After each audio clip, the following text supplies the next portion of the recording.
Welcome to Vision India Forum, Indo-US Relations in the Trump Era.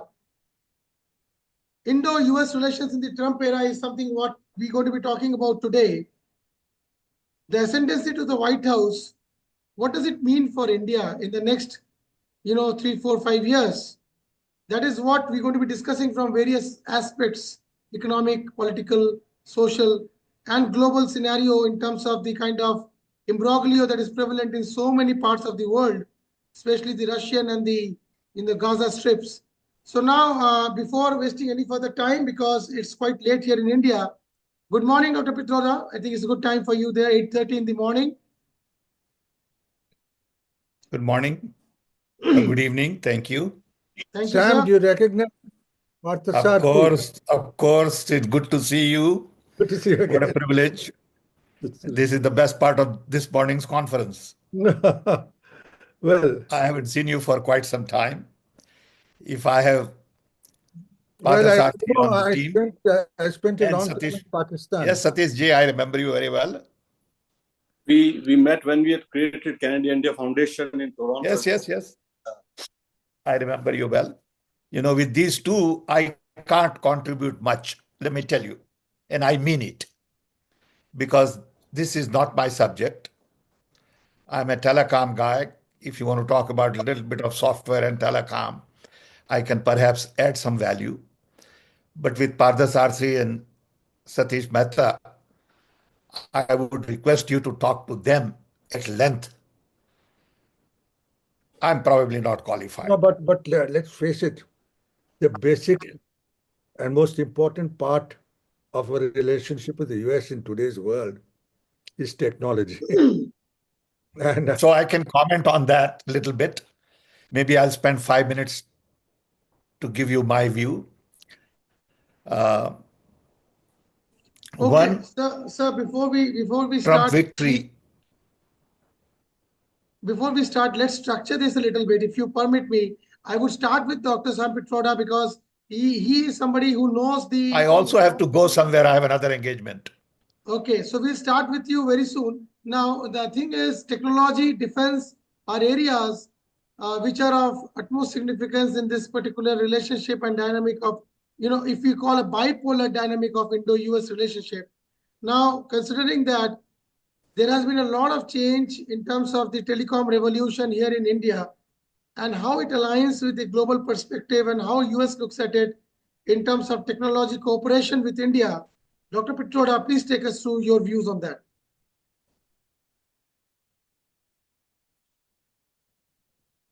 Thank you. Let's start by saying that Trump victory will have huge implications not only on America, to some extent on India, and also on the world, but it is going to have special impact on the democracies in the world. I'm more concerned about the impact on institutions. I'm concerned about impact on civil society, media, and the mindset. To me, in democracy, institutions have to be autonomous, independent, and whenever leadership tries to interfere, manipulate, either with fear or with power, it has huge impact on the society. Some of those impacts are not visible immediately.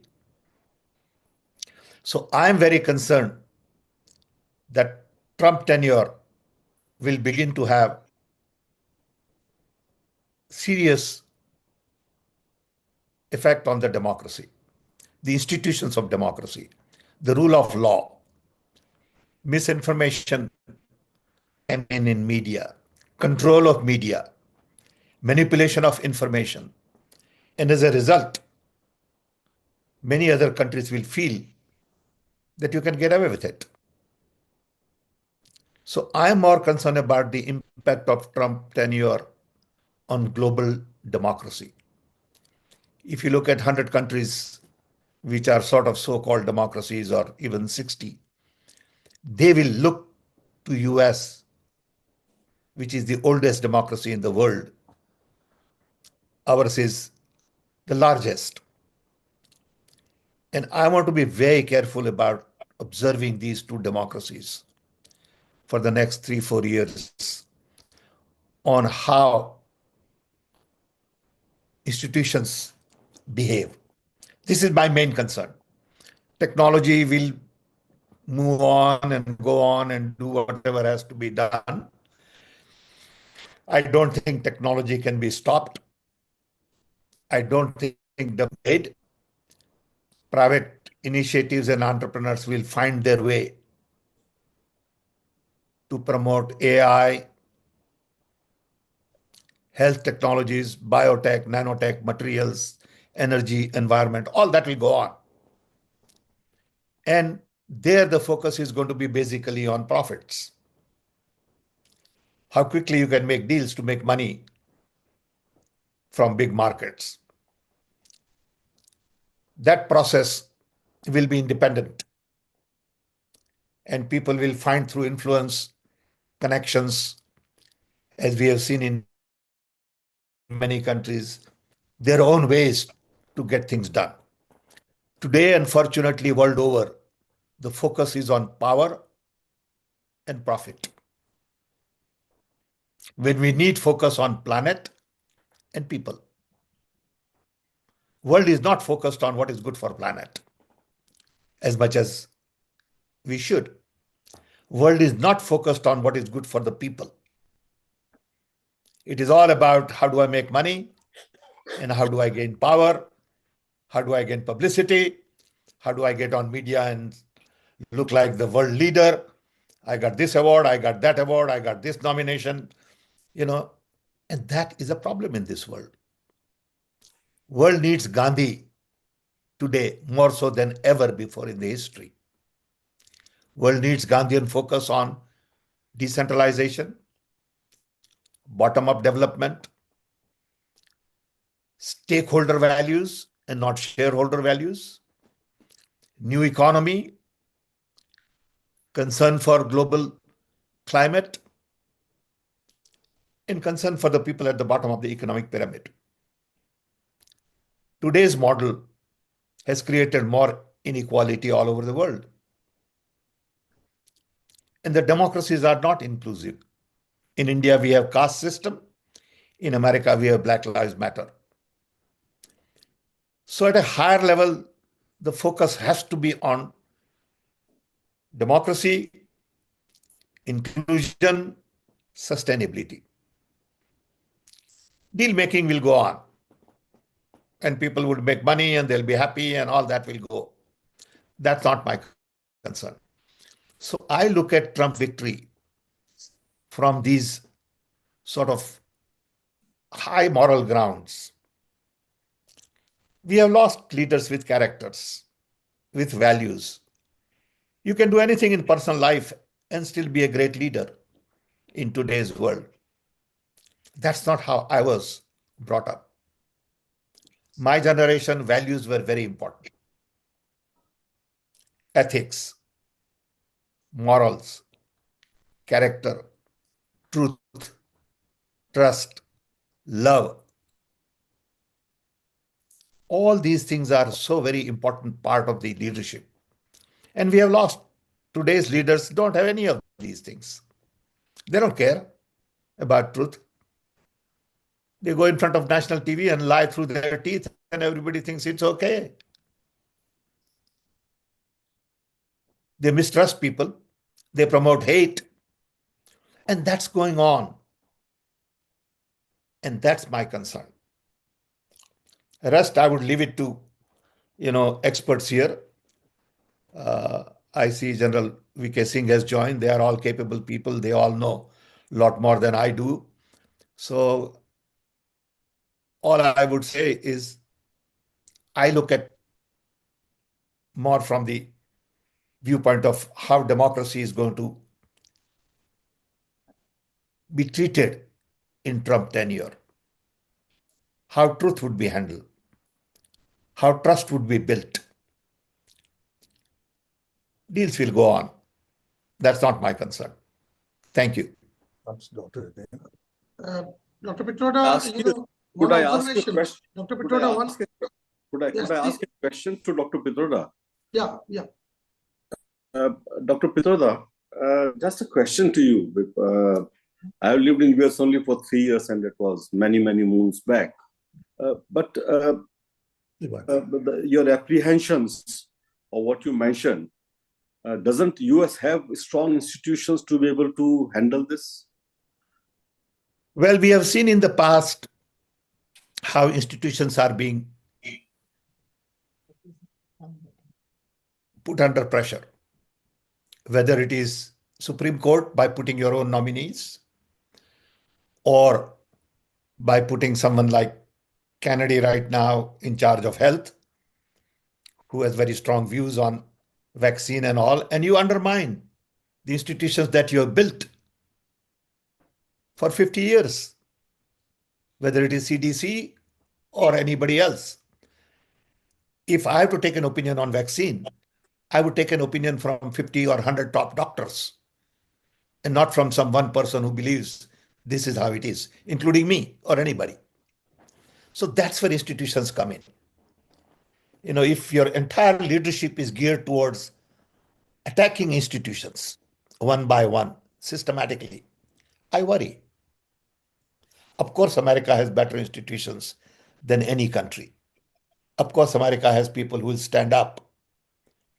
Of course, they will fight. But the fact that so much of energy will go on in destroying existing institutions, controlling existing institutions, as opposed to building them.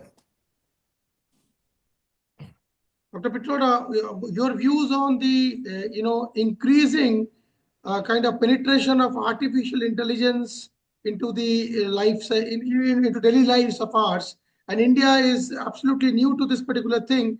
And the main worry is the demographic dividend turning into a demographic debt. That is what people. I don't think, I'm not worried about eliminating jobs with AI. It happened with automation. It happened with locomotive engines. And it will happen to some extent initially with AI. AI is probably going to create more jobs because AI is a tool to make better judgment, to clean up your data, to understand your processes, automate your processes. AI is not going to plant seeds for you. AI is not going to make roti for you. Okay. So I think there is a role for AI. I'm very excited about it. I think it will improve productivity, efficiency, create new jobs. See, the whole concern I have today is that for the first time in the human history, we are all connected. Never happened before. All 8 billion people are essentially connected. What does this connectivity mean to mankind? Today, we are using that connectivity to do the same things better, cheaper, faster. We are not using this connectivity to take humanity to the next level. And that is the challenge. How do we use this connectivity to take humanity to the next level? So we need to do things we have never done before with this technology. We don't know what that is yet. So I'm working on some of these complex issues with, some of my friends in America, saying, what does human right mean to digital citizen? We have human rights defined in UN Charter, but not for a digital citizen. What does it mean to have authenticated behavior on social media? Today, social media has unauthenticated behavior. I could register as Sam Petroda 101 and keep bombarding people. I can hide behind fake name and promote hate. That's what is going on. That should be stopped. But nobody is willing to do that. Because as soon as you stop that, your number of users go down, your valuation come down to half, and the entire financial system can essentially collapse. Okay. So we have created environment to undermine democracy through social media by promoting lies, misinformation, hate. This is one example. AI will begin to address some of these issues, but it all depends on the data. If the data is garbage, AI will make wrong decisions. Okay. Okay. Sir, from the research perspective, research is another area where India is really, facing a lot of pressure.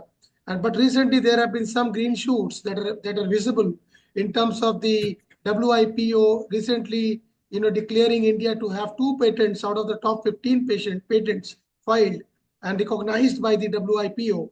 Now, how do you think India can collaborate with the U, and what is the role US can play in uplifting India's research backbone or India's research infrastructure? What is the kind of collaborations that can be looked forward in the Trump's administration?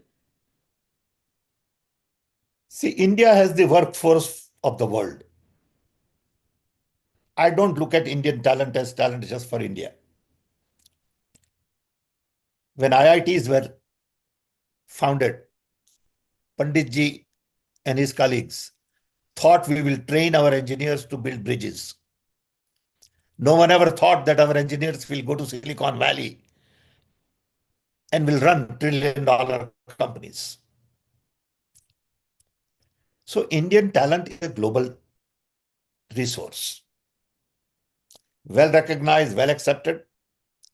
Our kids, even from poor families, are good at math, interested in hard work because they have to look up and they have to work harder to make ends meet. So they are hungry.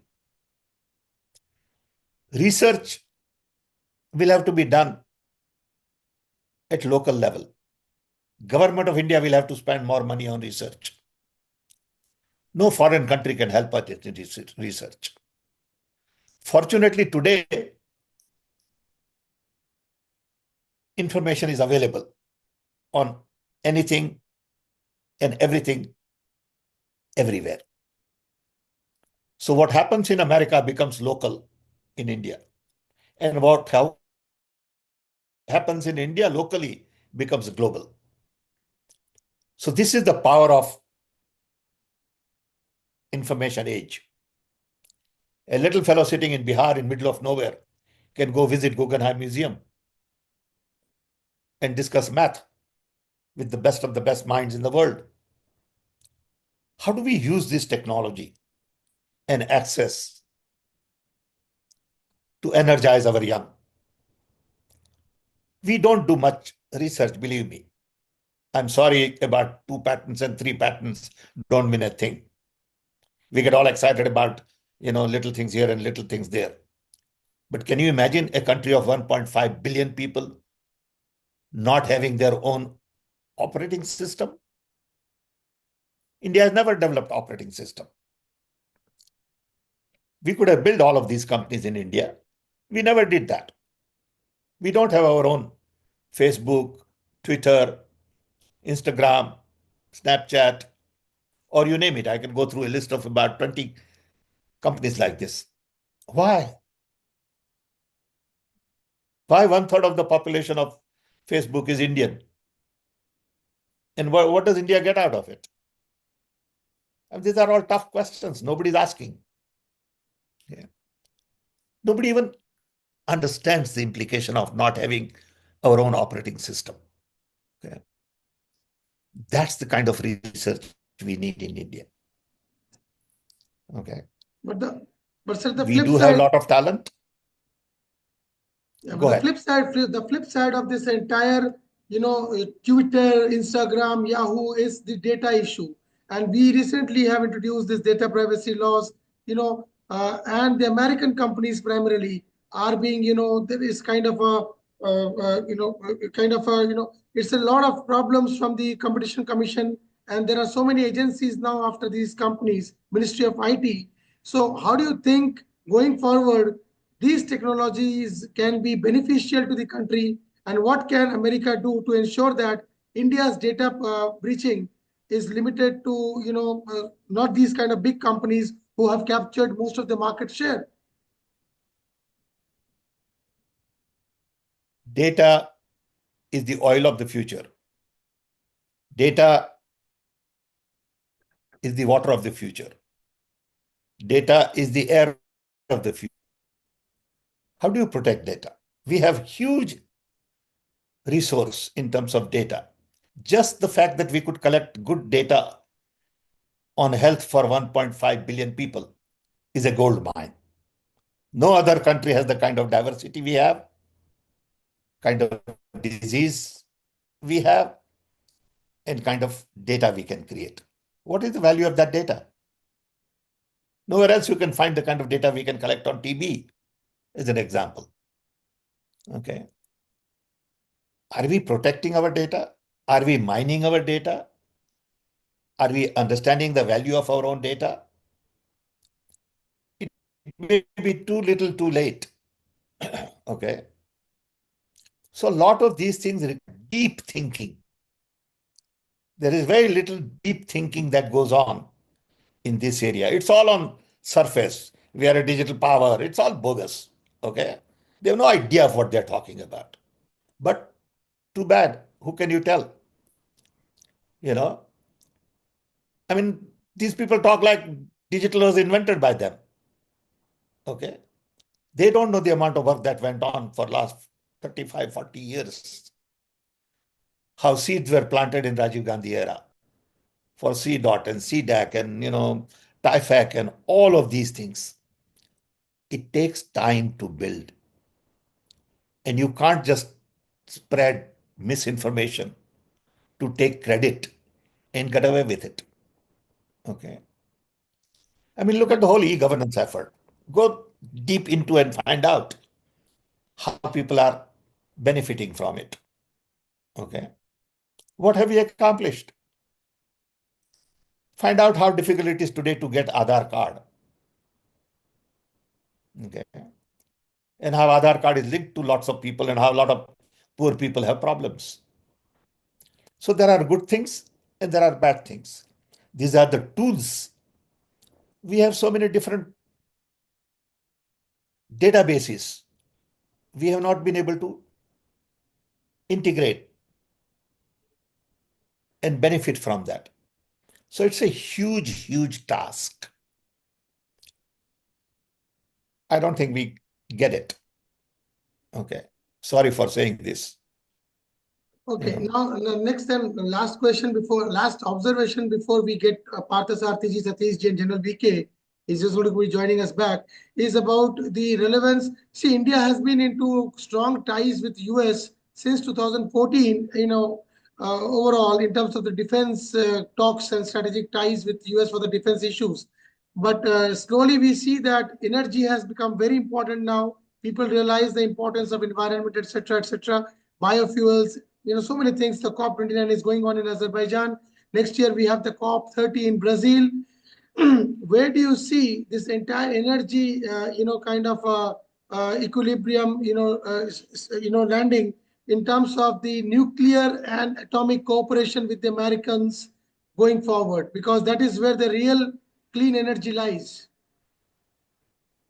First of all, it is wrong to assume that the relationship with US improved in 2014. Okay. So let's get that thing out of our head. Relationship with US has been a long journey. It started with Panditji. It had little ups and downs, but it has been an ongoing effort. Look what happened during Manmohan Singh's time on nuclear deal. Though that deal did not get translated, but it's a very good document to build on. Today, if I had an option, I would work on that more so than anything else for small nuclear plants, what we call tabletops, or even little bigger. To me, the future in energy is in small nuclear plants. I was just watching TV last night with my wife, and little tornado in one of the Caribbean islands destroyed their entire solar farm completely. All solar panels were wiped out. Millions of dollars of investment in solar panel. Just one storm and gone. Okay. So of course solar is fine, but it takes a lot of land.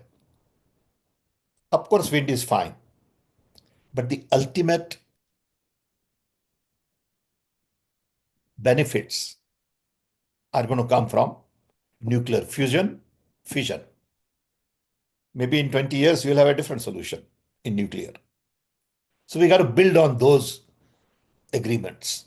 Yeah.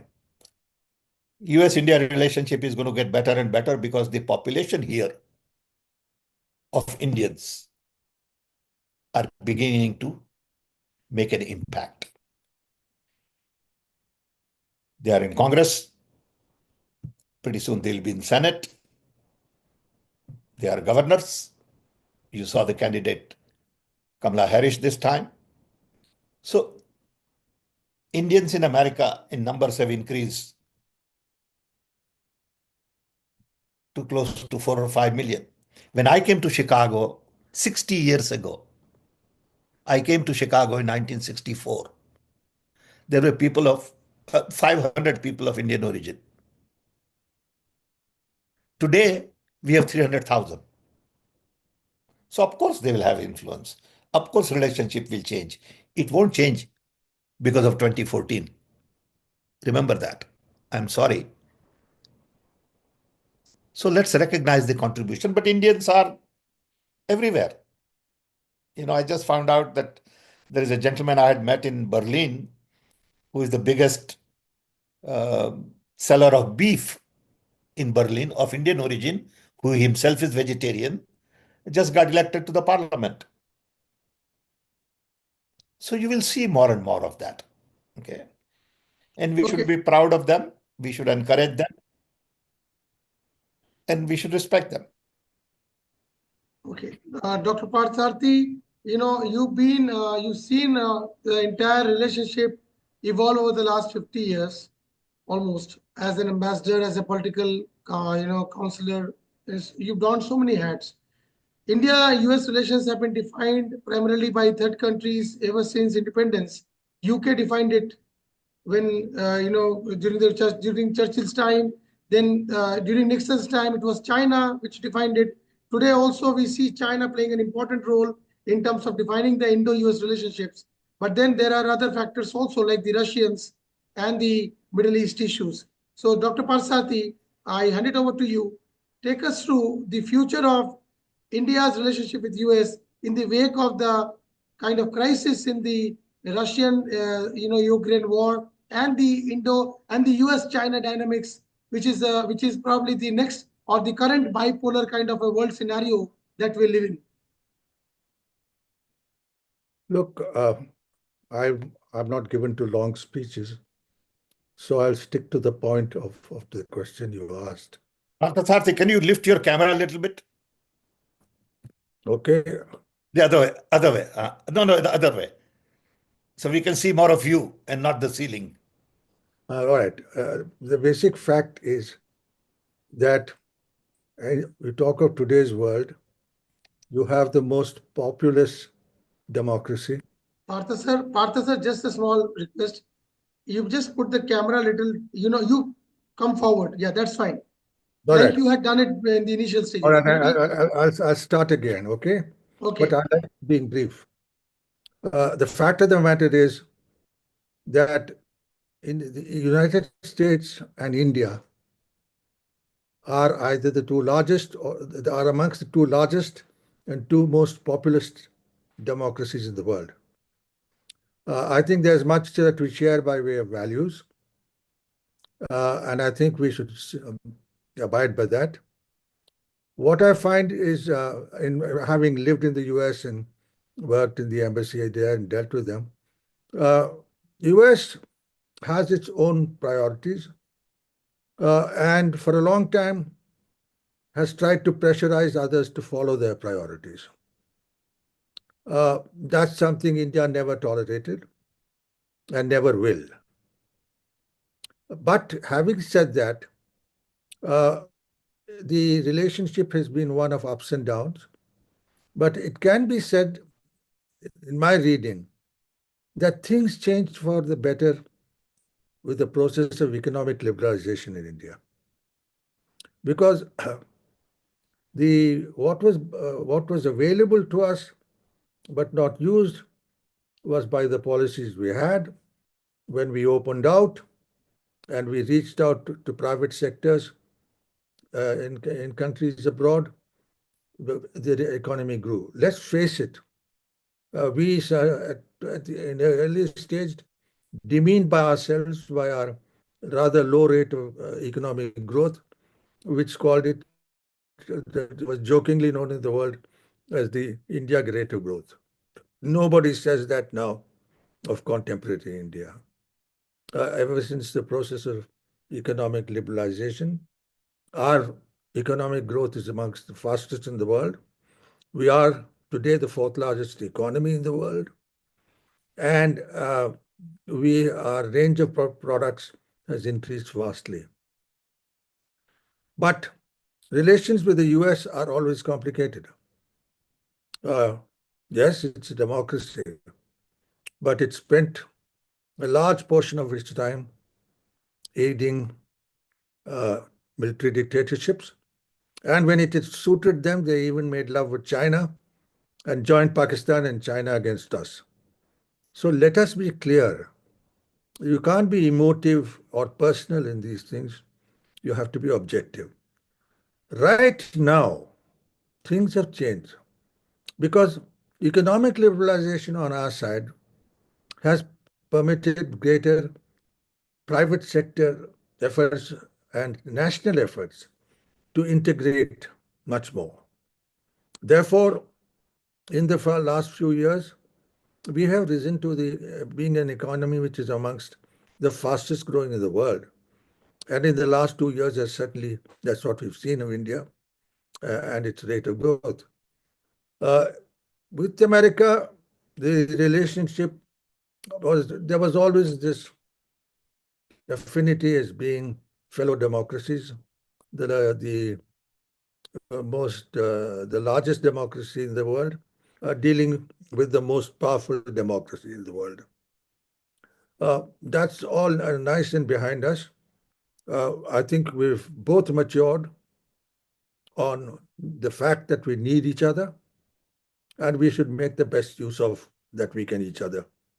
The United States is not dishing out charity when it expands economic relations with India. It's the pursuit of its national interests, and we do what's in pursuit of our national interests. And these have, after the economic liberalization, got much closer together. Because after all, the business of America is business. And with the coming in of economic liberalization, this has grown. And therefore, today, they are our largest trading partner. We have entered into even collaboration in the sphere of defense. We work with them very closely in education. And we have a very dynamic diaspora of Indians in the US.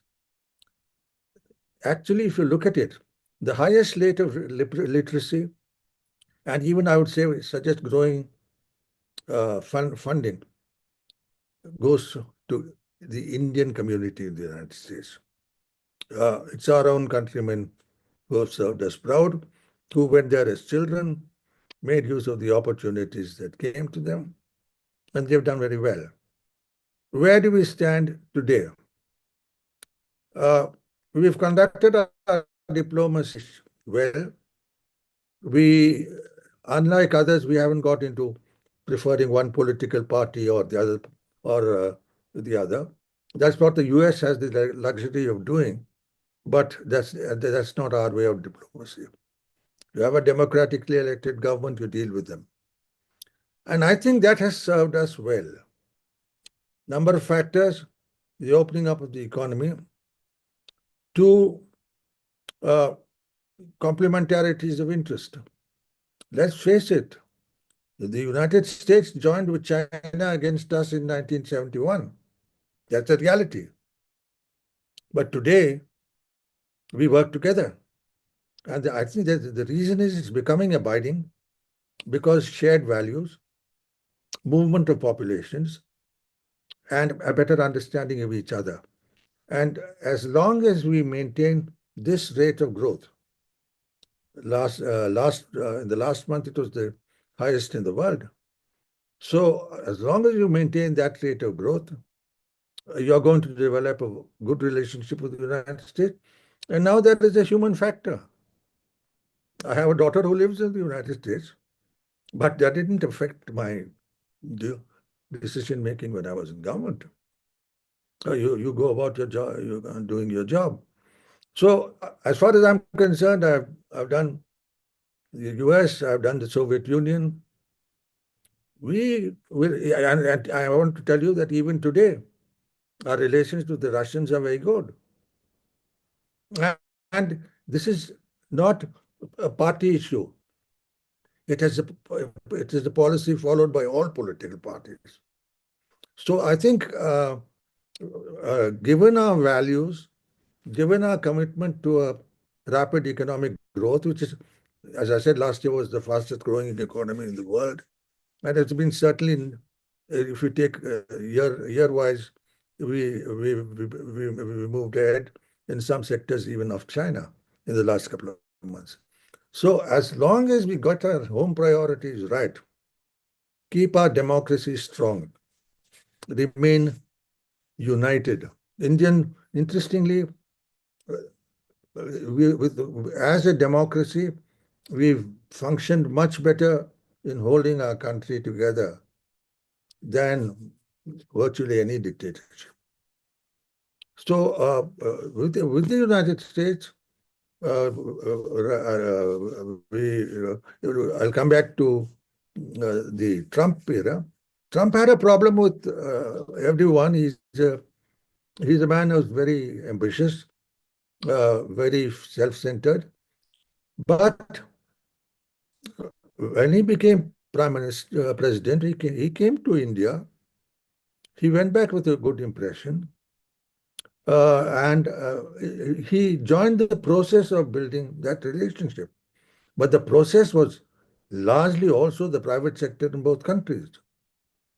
And therefore, if you want a good relationship, it has got to be both on the level of government, then sports, goodwill, culture. Everything these are values we share with the Americans. They are multiracial, multi-secular. We are secular and also multiracial, multilingual. And therefore, I don't get into this highfalutin ideas. The fact of the matter is, the two largest democracies in the world are doing well with each other. But these were the same two large things where you had the United States sending an aircraft carrier into the shores of the Indian Ocean when we were at conflict with Pakistan, and Pakistan assisted by China. And today, the US gets very worried about China and what everyone else does. We'll do what we have to do, but we are not treading on anyone's toes.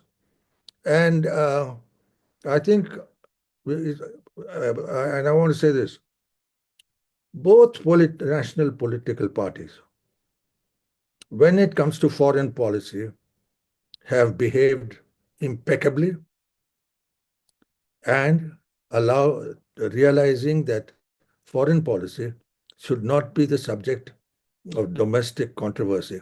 And I think one of the great achievements of Indian democracy, which people haven't noticed, is foreign policy has naturally emerged as a national consensus. That's what you need to look at.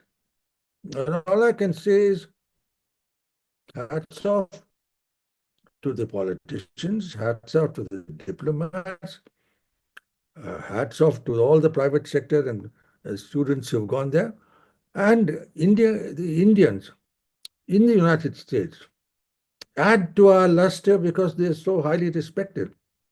And I can't think of any other generation of people coming to settle there who have done so well, so fast as Indians have done. So yes, relationship with the United States, and to my mind, will grow ahead. But and an interesting point is everyone was worried about Donald Trump. We have an excellent relationship with him. I mean, after he was prime minister, president, his daughter came here for a marriage. She made friends. So let's leave this to relationship to good humans with good intentions and well qualified, and thank our Indian brethren who have settled down in the United States. We'll do fine with the US. Dr. Parthasarathy, thank you so much for this talk on the Indo-US relationships future. Mr. Ambassador Satish, Parthasarathy was touching upon the economic aspects. I would just like you to take us through in the current scenario, and even Dr. Pitroda can step in if he wants. I mean, what are your views on, because you've been a political counselor to the UN, so what are your views on the trade issues that in the sustainability era now, with India facing a lot of carbon credit issues, sanctions from the export perspectives because of the green impediments that the manufacturing industry of India is privy to. What do you think is the future in terms of India's negotiation power, and how does US come into the picture in terms of India tiding through this crisis over the next at least 20 years, when this European Union, European Commissions, they're all stamping their foot on India's manufacturing and trading prowess? What are your views on that?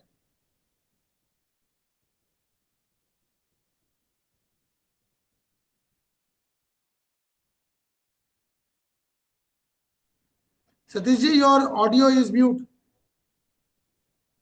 Saying is, let's stick to US, because US has not started imposing issues regarding carbon emissions, etc. in the production. That's only a European phenomena, and we'll deal with Europe as we go along.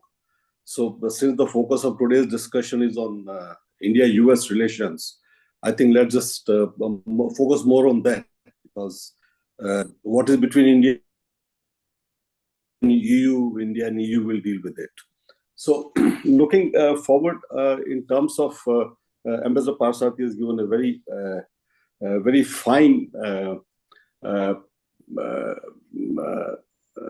imagery of how India-US relations have progressed over the years, and what are the underpinnings of this good relationship that we see now for the last at least 20-25 years. One, our economic liberalization, our economic potential, shared values were always there. But now what you see is shared interests. You see, shared values always, we were democracy, they were democracy, that was all fine. But today what we have is a huge amount of convergence, a huge amount of shared interests, be it vis-a-vis China, be it vis-a-vis other issues. And that's what is propelling this relationship. And that has been across whether it's Democratic Party in US in power or the Republicans, the relationship has progressed over the last 25 years. As Prime Minister Bajpayee said, we are natural allies, and now it's coming to life that we are natural allies. There will be issues because the way we look at things, immediate interests may not always converge, but the direction is very clear, as Ambassador Parthasarathy stressed. So let me come to, you mentioned about trade. So let me first talk about India-US trade. There is always this major concern that President Trump may impose, as he has threatened to do, 10% tariff on all imports and 60% on China. So I think that should be treated more as an opening gambit rather than something which is done, because imposing 60% tariffs on Chinese imports, to me, looks unlikely. First and foremost, because it will just jack up prices in US substantially. US imports about 600 billion worth of goods from China. But wherever it will certainly be substantial. And that actually creates a large amount of opportunity for us. And that's what I think we must look at. The duties on China would be higher, less on others, as you said, 10%, which we can live with. Ultimately, our exports to US on goods are about $80 billion. And our deficit and our trade surplus with the US ranges between $35 to $40 billion. Trade surplus, I'm not talking of services. Services are another $10 billion or $50 billion. And trade is about $40 billion, $35, $40 billion. We are not among the top 10 countries with which US has higher trade deficit with more than 10 countries than us. US's trade deficit with China is almost 10 times as with India, 10 times. It's about $350 billion or so. So I think the focus would be there. That creates a huge opportunity. Indeed, some sectors, some products may take a hit. But if he's going to put 10% tariffs across on all the countries, I mean, it doesn't change anything for us, except for some products which are manufactured in US, where we are exporting. On those, there may be some margin cuts, etc. So I will not be particularly concerned about this 10% tariff if it's across the board. And a higher tariff on China actually opens up huge opportunities for us. Now it's up to us to work with the US to encash those opportunities, which could be through a free trade agreement, which could be reducing duties on some of the things of concern to them, as we did last time, if you remember, reducing duties on Harley-Davidson motorcycles. What is going to change? I mean, so 1,000 Harley-Davidson motorcycles, they started selling 1,500.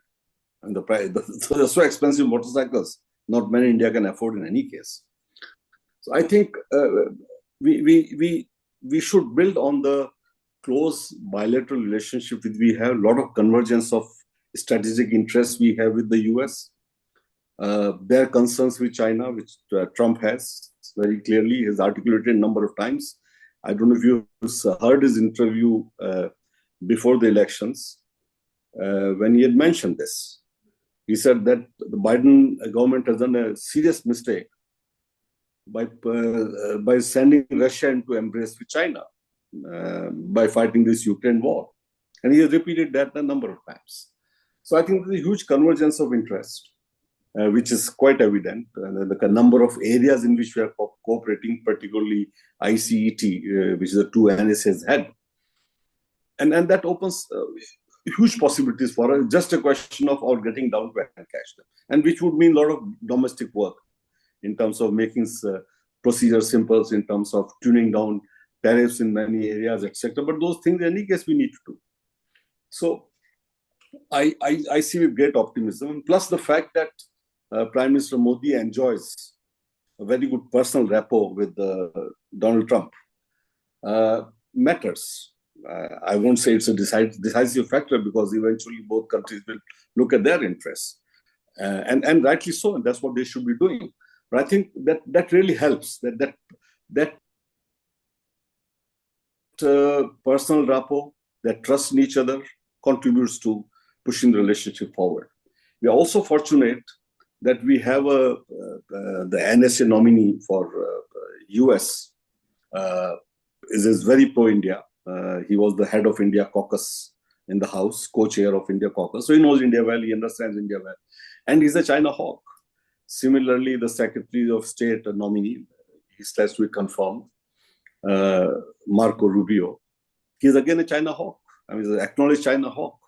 So that helps, because if US and China, no matter which way you see it, I don't see rapprochement happening because China is today threatening the number one position of US.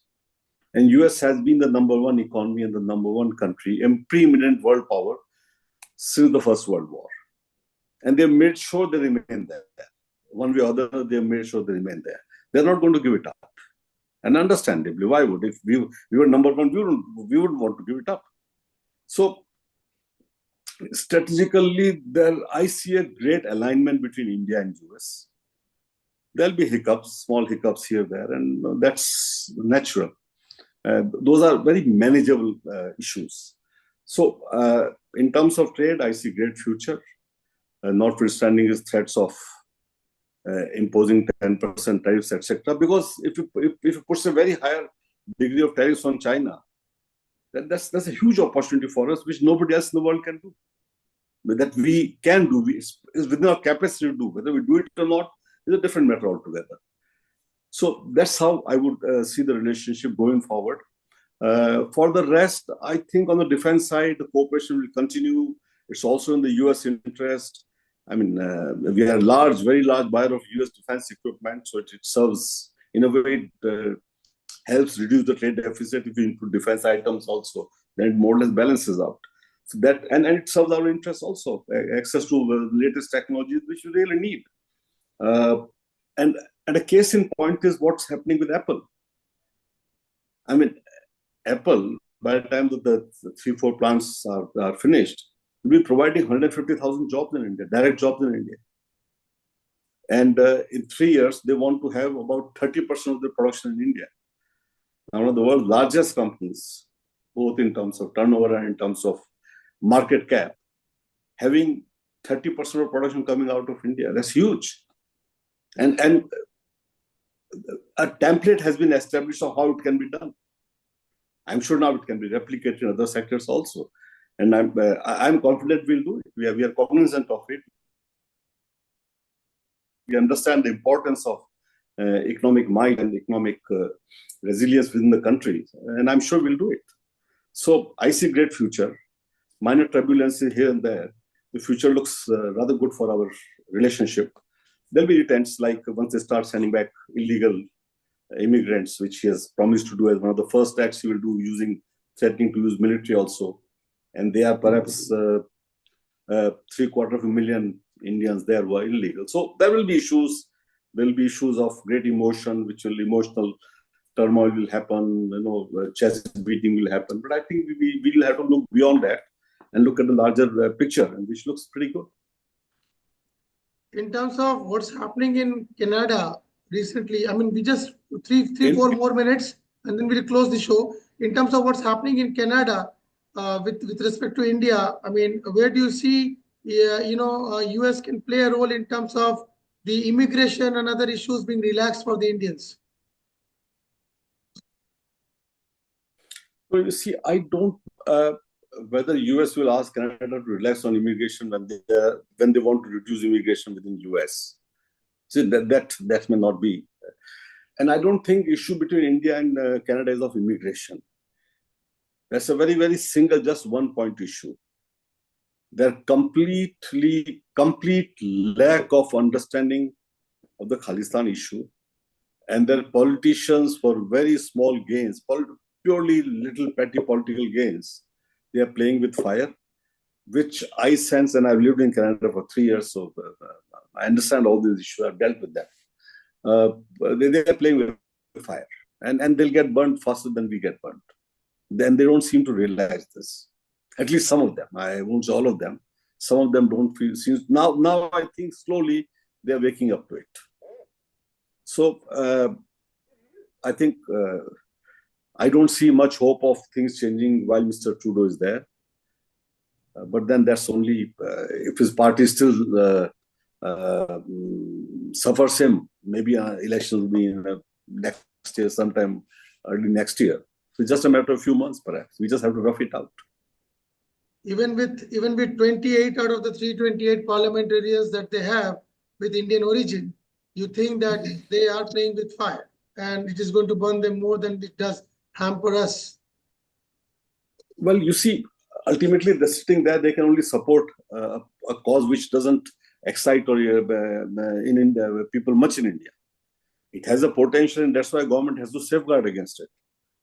And if you have seen recent speeches in Canada, where they're asking white people to go back, they say Canada is for Indians, and they say we are Indians. And you guys came from Europe, so you go back to Europe.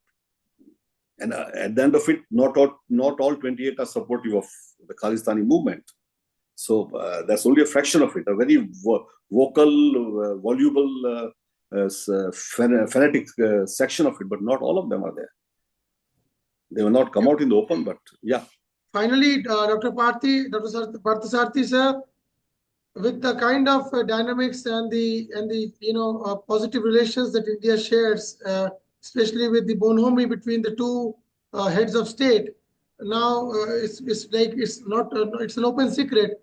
How do you think India is going to take care of its relationship built over years with Russia, and how does it affect India's relationship with Russia? Because it's getting quite a porridge situation with Russian Chinese collaborations, Indian procuring from the Russians, Americans not happy with the procurements, Americans having a good relationship with the Indians. How does it all kind of level out in the long term, in the midterm at least? Look, it depends on the person who's on the other side. But I think we have reached a situation where the Americans realize that India alone can balance Chinese power across the oceans, whether it's the Bay of Bengal or whether it is the West Asia or in Africa, across the seas, across particularly the Indian Ocean, where a large amount of the oil flows of the world take place. The only persons who can provide security is India. The US Navy seldom crosses the Straits of Malacca. So, in security terms, we have this common interest.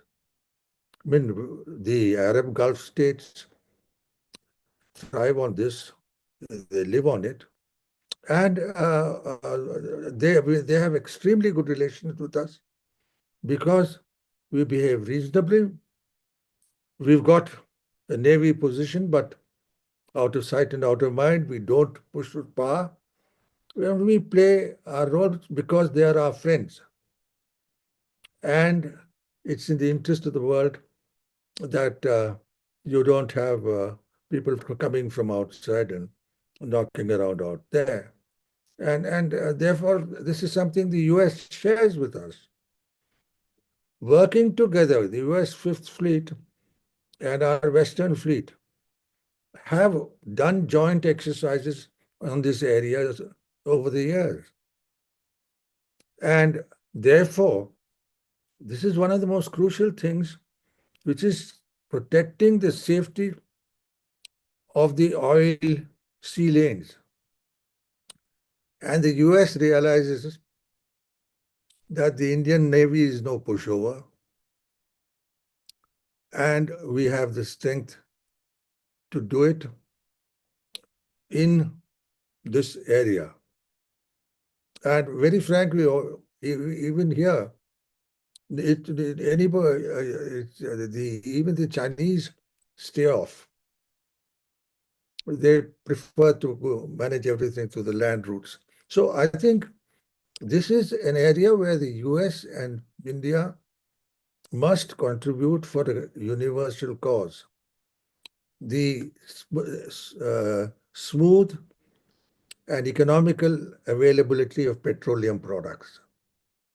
And I think India and the US have done together and played a stellar role in this.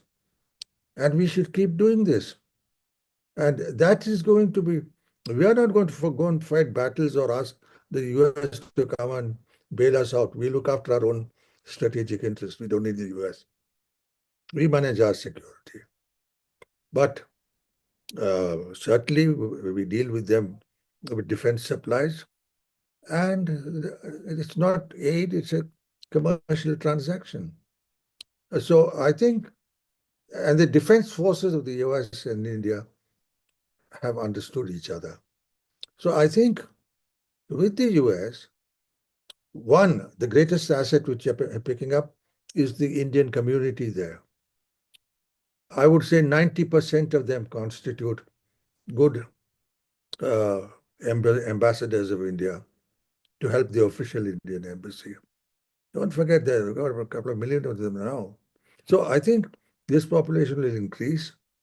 I think it'll make the United States more genuinely multiracial than it is at the present moment. And we will learn to manage each other, because this is a relationship based on humans. An Indian goes there, he still has relatives here, he still has interests here, and it's always good for them.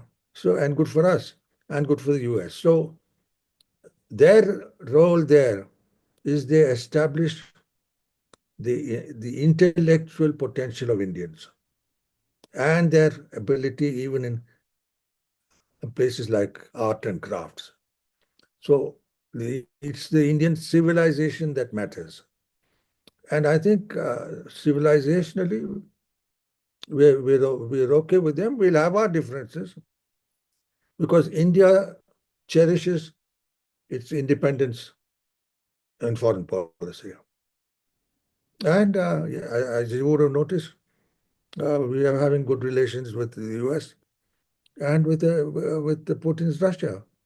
In fact, we are trying to bring the two of them together, at least in dispute, so that things get resolved. So as far as I'm concerned as an Indian, and I'm off to the United States to spend 6 weeks there in another 2 weeks' time. I do it every year. So I think this human aspect of the relationship is what matters, because it reinforces that the fact that the two largest democracies in the world need to stay with each other. Finally, one question to you and one to Mr. Satish, Ambassador Satish, and we close. Where do you see this deadlock between Russia and Ukraine, getting over?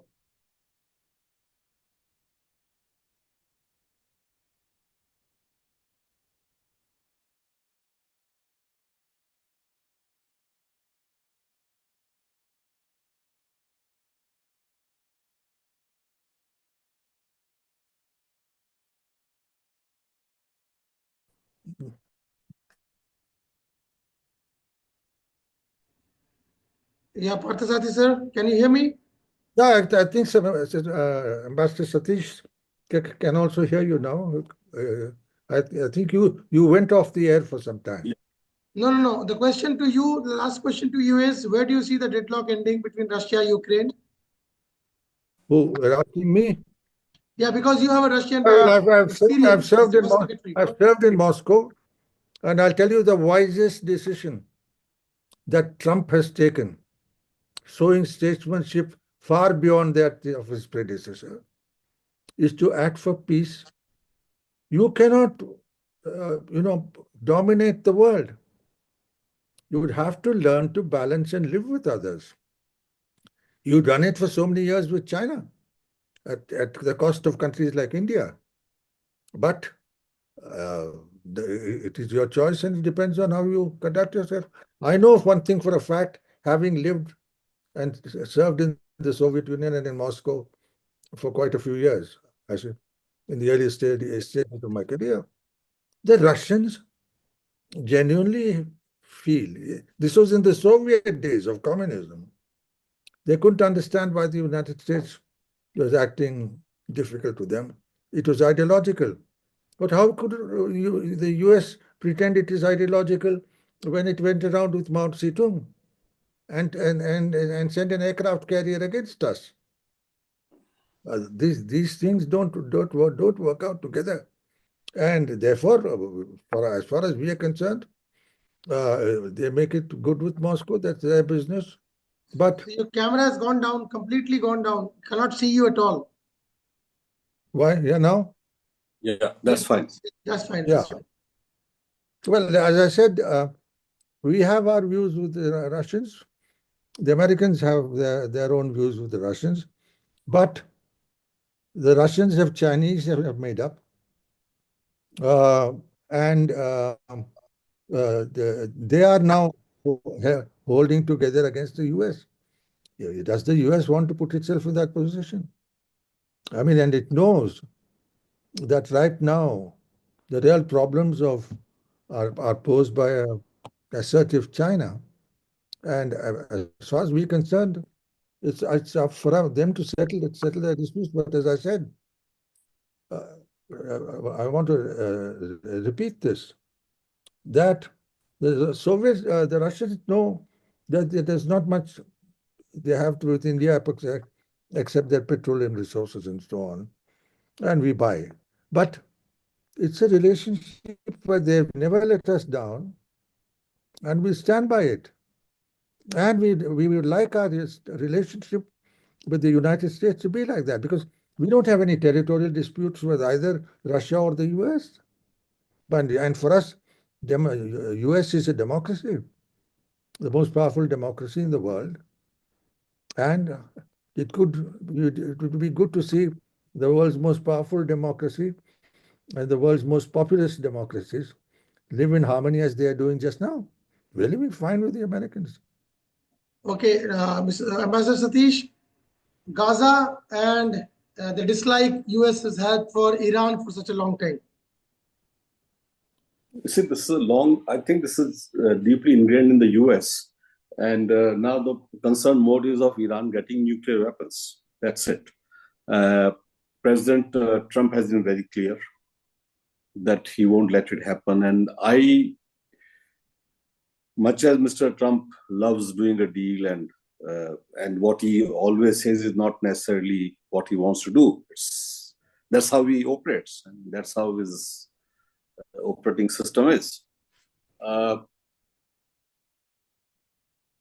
There will be huge pressure on Iran for sure, and for us, it's better it gets resolved. They signed an agreement earlier before Trump won. Some measure of it, whichever way it can be revived, where Iran's nuclear ambitions are kept under check and relations stabilize. But that also helps stabilize the Gulf, because the constant contest between Iran and others is also destabilizing the Gulf. And what you see right now, which is happening in the Middle East, is all Iranian front organizations taking on Israel. And it is destabilizing the whole Gulf. Iraq is destabilized, Syria, Lebanon, Israel, of course, Gaza, and now Iran. And then what's happening in Yemen. So I think it's a solution has to be found. Whether Mr. Trump will find it or not, let's see. Right now, he is extremely pro-Israel. And Israel also has a very, in Mr. Netanyahu, somebody who wants to have a go at Iran. But I hope a solution, a peaceful solution will be found, where if not, there's a rapprochement, at least there's a modus vivendi. Okay, thank you so much, all of you, for being part of this wonderful discussion. Probably it's a long topic, long issue. It's quite a vast issue to be covered in probably 90 minutes is quite difficult, but we've tried to do as much as possible in 75 minutes. General VK had to leave in between because he had to travel. But anyway, sir, Dr. Parthasarathy, Sam Pitroda, and Ambassador Satish, thank you so much. You've been so lovely, you've been so informative, and you've been so candid about your views with respect to the Indo-US relationship, with all the experience that you've drawn over the years as ambassadors to these nations. Thank you so much. Good night and Jai Hind. Good night.